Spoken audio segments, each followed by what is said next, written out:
I make it accessible for people and I put it into words and ways of being so that we can all live this yoga lifestyle. And then I take that philosophy into my coaching business where I can bring those ancient teachings in a way that supports the client to make some realizations. Welcome to the My Future Business Show, where we get you in front of your best audience and keep you there. Not only are we interviewing the biggest names in business to help you become even more successful, we're inviting you to book your spot on the show to help you grow your business. So at the end of the call, make sure you fill in the interview application form at myfuturebusiness.com/interviews. Hi, and welcome back to the My Future Business Show. My name is Rick Nuske. I love doing this show. I have some great opportunities to talk to amazing people that are doing really, really interesting things with their business. And on today's show, I'm with APRIL RIA QURESHI-DAVIDSON. I've been practicing that one, April, and I got it right. You got it right. It was perfect, Rick. Thank you. Yes, look, everybody who is on the call today, look, as business owners, we often get so wrapped up that we don't take the time to necessarily unwind. And on today's call, April and I are going to look at some of the techniques that she takes her clients through to help them unwind, reset their mindset. But before we do that, April, I'd love to learn a little bit more about you, where you're located, and what you love doing when you're not actually working. Yeah, I'm in Western Canada. I'm just outside of the city of Vancouver, and so we're a short ferry ride away, and it's about an hour. And it's a rugged coastal life. It used to be a little fishing village way back when, and now it's more touristy. But it's a great place to raise family, raise our kids, and we love being here. Yeah. So it's just close enough to the city, but just far enough away. And what I love about it most, Rick, is that it's like we're so like sort of just embraced by nature here. So we got the ocean on one side, we've got the mountains and the trees on the other, and the people here are wonderful. It's very popular for a tourist destination. Is that right? It is, yeah. It's called the Sunshine Coast. So I Mm-hmm. know in Australia you guys have a Sunshine Coast. We certainly So do. we have one. Yeah, we have one here too, and it's very popular because it's just a short jaunt from Vancouver, and it's close to Whistler as well. So it's a nice little jog on the trail across the west coast of Canada here. Yeah, that's fantastic. I love the fact that you're living in such a beautiful environment. And do you use that? Do you embrace that environment to help you do your work? Does it help you, your environment? Does it help me do my work? Yeah, the Yeah, you type of know what? environment. It's very calm here. Like, I grew up in the city. I grew up in like Toronto area, Scarborough. And so that was very busy. And, when my husband and I moved to Vancouver, that was in 1988. And that was a very much a slower pace of life. Vancouver was still pretty small back then. It's grown a lot now. And then when we had kids, one of our big dilemmas was like, okay, so we live in the city and we're looking around at all the schools and we're thinking, is this the environment that we want our kids to grow up in? And while Vancouver is a beautiful city, I love it there. We decided that we needed to get out of the city and create this, like you said, an environment of peace, of Yeah. calm, of like a slower pace where people are friendly and you can talk to your neighbors. And so yeah, it's a big deal. Like when I drive to work, I'm driving on a mountain road through trees, Well, that's and of wonderful. course there's houses and shops and things, but it's an idyllic lifestyle here, and it's very calm and peaceful, and I love it. Yeah, thank you so much for sharing. I think that's really important given the nature of the topic that we're going to talk about, learning a little bit more about you to give a bit of scope, a bit of understanding about the people behind the business, which is what I love to do, April, because it's not just about businesses, it's not just about process, it's actually about human beings serving human beings. So thank you so much for sharing. Now, April, I You're know that welcome. you're an award-winning entrepreneur. Can you share a little bit about that with us? Yeah, way back when I was well, what happened? Oh yeah, we had children. That's what happened. I remember. Yeah, so I'm sure a lot of you know what happens when you have children. Your life kind of flips upside down. Oh, And yes. well, anyway, after our second, I decided I wanted to go back to work, and so I joined a business development program put on by the government of Canada. And through that, I was awarded the rising star of the group, and so that was something really special to me. And um, other things that I've done in my life, I've gotten marketing awards with my email marketing, so that's pretty special, being a standout for that. And as far as awards, I have my third degree black belt in Aikido, and Well, there you I go. don't I wasn't know. expecting that. There you go. Yeah, so it's not something I like flash around, but I guess, it is a professional award, which I worked very hard That's for. And fantastic. yeah, so yeah, there's lots of different ways that I show up, and those are just a few of them right there. I love that because my children do karate. I did karate for many years myself, and I think that's one of these elements that brings balance to your whole life. That physiology, the psychology, which we're going to deep dive into in a minute, April. But it's easy for me to see how you got to be where you are and as calm as you are. And now, on that note, we're going to be talking about yogic teachings, meditation, and what you do for your clients. I wonder if you could take off some layers for us and explain to the My Future Business exactly what you do. Yeah, so I'm a yoga and meditation teacher, and I'm also a lifestyle coach. And so I started out in business coaching, and I thought, oh yeah, I'm good at business. And but what I quickly realized working with these business owners, and you referred to this a little earlier, Rick, is that, it's not just the business, it's how we show up in life. And I just kept going deeper and deeper with that. And through that, so kind of setting aside the business aspect of the coaching business, I'm like, okay, so who is this person? And if they're showing up in business in one way, then they're probably showing up in their life in that same way. And so I quickly realized that, how we do one thing is how we do everything. And I was gifted that little snippet from one of my coaches, Dana Louise Williams. And it just struck me on the head. It's like, oh, okay, so how we show up is how we do everything. And so what I when I started with meditation and mindfulness, it was through the martial arts. That's how I became acquainted with it. And as you know, Rick, with Japanese martial arts, it's very traditional. And for us, there was meditation at the beginning and a meditation at the end. And then when we would go into seminars and weekend workshops, we would sit for, up to an hour in meditation with sensei. Yep. And so that's kind of where I started. And I didn't really think anything of it. This was like early 90s, right? And I was just some 20-year-old kid having a good time. But as life goes on and as I get older, I realize that was like a solid foundation for where I am now. Mm-hmm. And there was a turn of events where I had this coach who was helping me along with my personal life. And, that came to a natural completion, and that was great. And then I was about like a year or two, like just fumbling around, like, what am I doing? Where am I going? I had switched careers. I was a real estate agent, successful. My husband and I were partners, and it was very successful, but it just wasn't me. You know what I mean? Like I Yeah, could something do that. missing. Yeah, I could do the job, Yep. right? But I love serving the clients, but there was just something in there that just wasn't quite me. And like I said, I was fumbling around a bit. And then finally, maybe you know this saying, it's like when the student is ready, the teacher Appears. appears. Yes. Yes.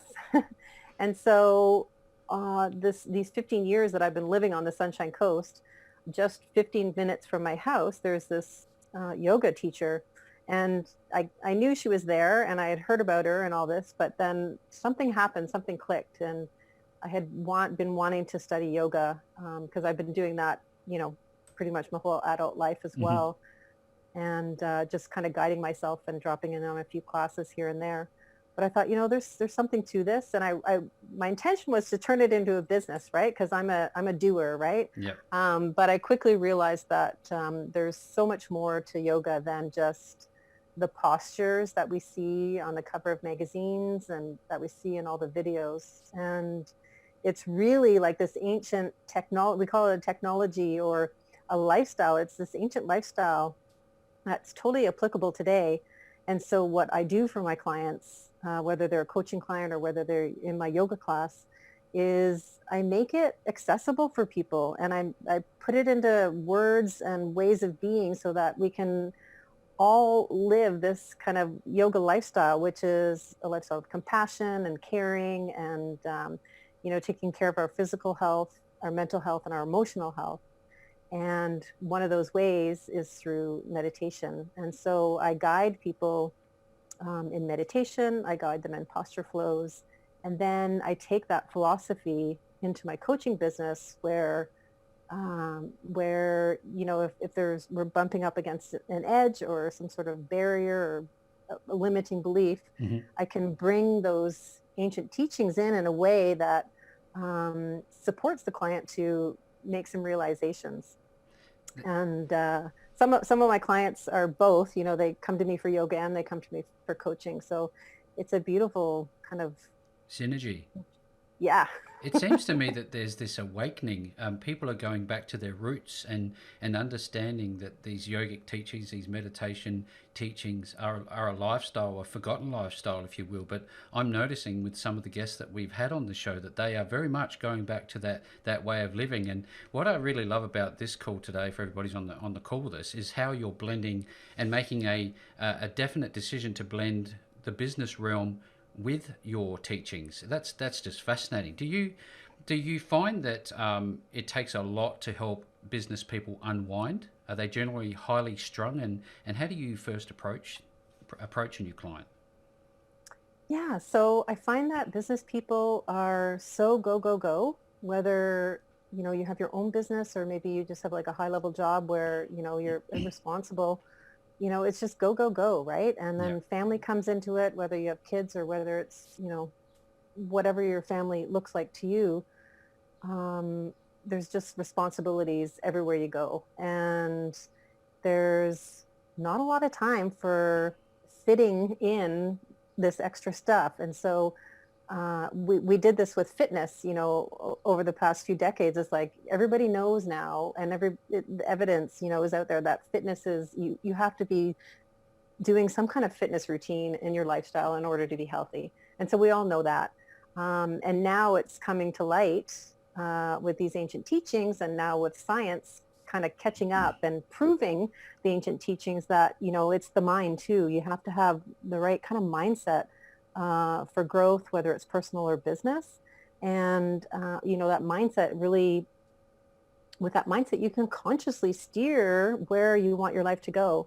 And I know that when we think of our family of origin, there's a lot of attachments there. And so those attachments to the way our family shows up, it colors the lenses that we look through.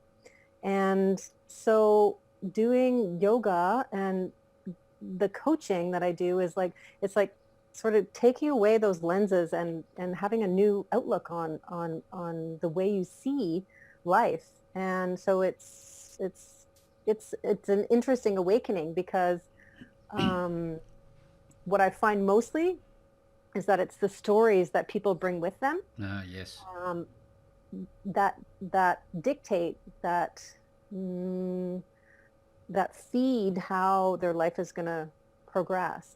And so when I first meet with someone, it's kind of about like where you're at now, where you want to go, and then okay, so what's holding you back from there? And often it's the story The that we story that they tell themselves. the story that they tell themselves, and that's all mind, right? Yeah, absolutely.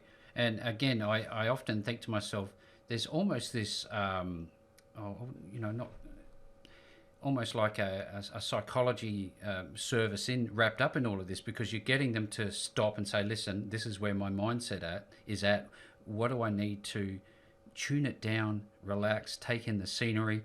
That must be a very rewarding experience for you when somebody has, let's call it a breakthrough.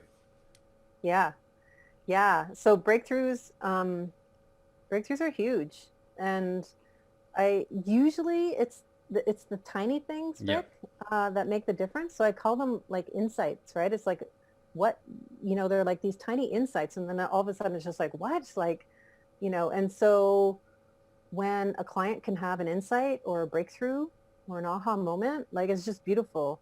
And it's so interesting because right after we have that insight, generally people, they just want to keep going, right? It's like, oh, I had that, let's go do it again, let's have some more, right? But it's actually like, okay, Settle down. like, settle down and let's see how we begin to integrate this.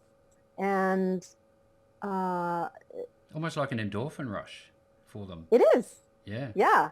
Yeah, because you just hit the jackpot, right? You learn something about yourself that you weren't able to see, right? So I help people see the parts of themselves that they can't see for themselves. Yeah. And so, one of the keys to life is being able to integrate all this stuff, right?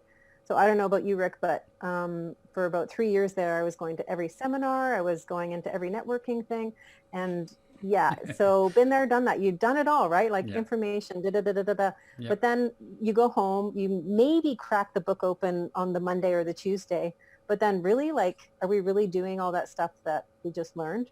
Mm-hmm. Probably not. And so what I learned is that integrating whatever it is we're learning is the key, right? And when we integrate, we actually, it's the way I teach it, it's not the thing that comes after the thing, it's actually the thing that comes before the thing we're doing. Yep. So even before we start whatever it is we're going to do, we're already integrating what we want in the end.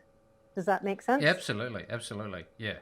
Because you're walking the path with them, and you're trying to get them to understand that for your future to look like this, you have to do this, and understand, where it was that you came from. So that absolutely Mm-hmm. makes sense. Now, I'd like Yeah. to ask, April, in terms of intuition, and we talked about body, mind, and spirit. We know that the body is very important, and essentially, what are we, 70-80% water, and we're electrical conductors with this energy flowing through us. What's your take on both intuition and something like Reiki? Does any of those elements come into play with your business approach? Intuition is something that we all have. We all have an intuitive, we have that gut feeling, Mm-hmm. we all have that. And turning that into an intuition that we can actually use and apply in life is not something that we're taught unless you grew up in a family that was part of that kind of lineage, right? Mm-hmm. And so for me, I've had to cultivate my intuition, and I've had to learn to trust my intuition, and it served me very well. And so that is part of what I do. Like, when I teach yoga, like, honestly, I don't have a lesson plan, like, ever. Yeah. And I just basically go in and I see who's in the room, and I check in with how I'm feeling, and then I just start to move. And it's called, this style of yoga is called meditation in motion, developed by the Amrit Institute in Florida. And it's a beautiful way of just intuitively knowing what I need in the moment, and what the people in the class need in the moment. And it's kind of a beautiful way of living, of even being just for that moment. And so that's another key, is that it's not a doing, right? Like, I'm not doing anything. I don't have a lessons plan that I'm like, oh, okay, we got to do. Yes. It's like, I just show up and we just be, right? We just be with whatever's arising in that moment. And so that's how my intuition plays that way. And it Mhm. also is key in coaching as well, right? So being able to discern what's being said behind, Yep. behind Yep. the nuances, right? Do you? And Can I just add? Do you do much personal development study? Do you read books? And because when you talked about just being as opposed to doing, Eckhart Tolle always comes to mind. His wonderful book now, even though it's 6 hours long or whatever it is, just to listen to the audio version. Do you have people that you're listening to or following at the moment? And wonder if you could share them with us. Yeah, so I'm always self-developing. It's just one of the ways of that I just am that way. Mm-hmm. And there's different styles of learning, but one of mine mine is through knowledge. And so Eckhart Tolle for sure. I was reading him in my 20s, so that was like 1990s.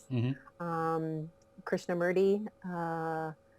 Right now, I'm big into reading. So my teacher's teacher is Guru Sri Amritji out of Florida, the Amrit Institute, and so I'm reading his books, his teachings, and his daughter, who is Kamini Desai, who is developed this method of yoga nidra, which is a sleep-based meditation. Hmm. So I'm big into following her. Who else? You know what? I love to read novels in between all that because the mind needs to rest. And so I read these ancient history novels. So ancient history that's been novelized, and usually around ancient Egypt, ancient Rome, ancient Greece. And that just kind of stuff just like transports me to another world. So I think maybe there's some connection there. I don't know, like You know, the I love that ancient. because you're literally taking time out just to turn off the brain, and this is the essence of today's call, isn't it? Just being able Yeah, to switch off. yeah, Absolutely. So yeah. I'd love to switch now the focus of the call to technology and how you deliver your programs to your clients. Now, I know that you do physical retreats with people. You go away, but Mhm. you also have an online delivery mode. Could you tell us a little bit about how technology is playing its part in what you do? Yeah, so I mean, this is just a perfect example right here because you're in Australia and I'm in Canada, and here we are chatting over video conferencing. So yeah, so I meet people online. I have an online meditation program, and it's mostly for people who are looking to bring meditation into their lifestyle, or people who have tried it in the past and maybe fallen off the wagon and want to get back into it and need the support. And so I've created this community where um, it's a community where people are eager to meditate and learn the techniques, and I come in and I guide them through different strategies, and I guide them through the different tools. And it's a wonderful platform for people who are looking for like if you're not sure about meditation, Hmm. or you've tried it on your own but you've gotten to a certain point and you're like, okay, like what's supposed to happen now? So this is a place where you can get the guidance of a teacher, a certified teacher like me, as well as my coaching skills. And it's actually one of the easiest things you can do is meditation, which is just sitting quietly and listening. um, but it's a lot of the work that we need to do to get there. Yeah. That is the barrier, right? So the meditation itself is actually quite easy once you get the hang of it. So having technology like this is great because now I can work with people all over the world, which is like such a beautiful thing. And it's in an alignment with, um, with my vision about where I want to go with these teachings, right? Hmm. And so I work online through the meditation4seven.com program. And I also work, like you said, in retreats. So I'm doing a retreat in January. It's a yoga nidra, the sleep-based meditation retreat, where it's a guided, excuse me, it's a guided meditation. Hmm. So we spend all weekend doing guided meditations, as well as some getting out into nature. And how else do I work? Yeah, well, I teach yoga, so that's one-on-one in the studio, Yeah. just down the road from where I live here. So you very And much having it like when you do it online because of the remote nature of your clients. This is also very much about building a relationship and being an accountability partner for your clients. Would that be fair? yeah, for sure. Yeah, definitely. Because, like I appreciate all the stuff that's out there right now about around meditation and mindfulness.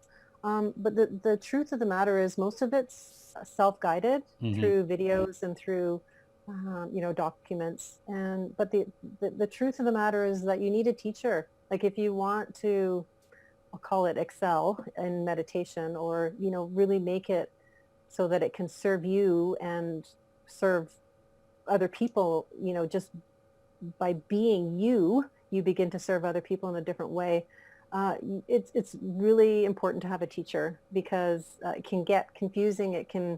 It can stir up emotions, it can stir up like physical side effects. And like if you don't know what you're doing and you don't have anybody guiding you, it can just be a little overwhelming.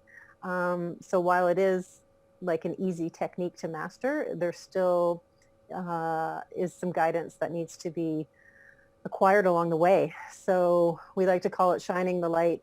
So, I'm a few steps ahead of you and here I am, I'm shining the light so you can Just follow follow me. along.